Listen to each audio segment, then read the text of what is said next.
Hello, I'm Evan Nolan, the president and co-founder of the United States Athletics Hall of Fame, here with our final nominee for the class of 2023. When you think of the biggest icons of both American sports and American culture, it's hard to come up with anyone more important than Babe Ruth. George Herman Ruth was born in Baltimore, Maryland in 1895 and had a bit of a troubled childhood.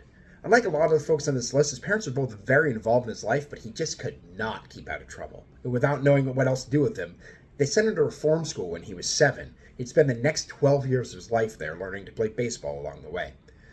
In 1919, the local Baltimore Orioles of the International League, not the Orioles that we know today, signed him and sent him down to spring training. As part of that trip to spring training, he picked up his Babe nickname, although the origins of it are murky. By July 4th, the Orioles would be in first place International League, winning more than 2/3 of their games, and entirely broke because they only averaged 300 fans per game.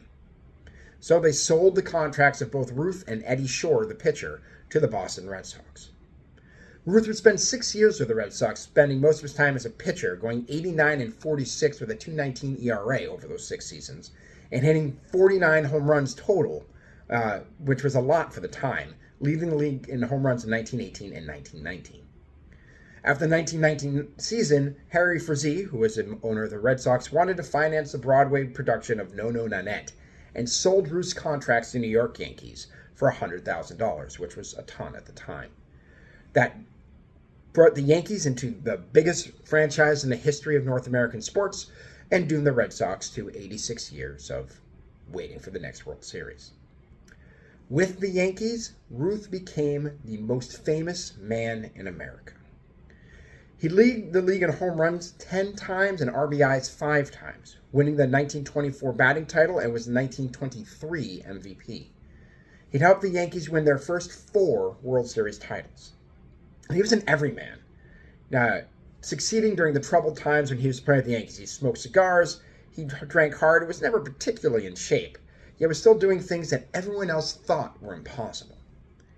He'd retire in 1935, partway through his last single season with the Boston Braves, with 714 home runs and 2,214 RBIs, both of which were major league records and both of which would eventually be broken by Hank Aaron.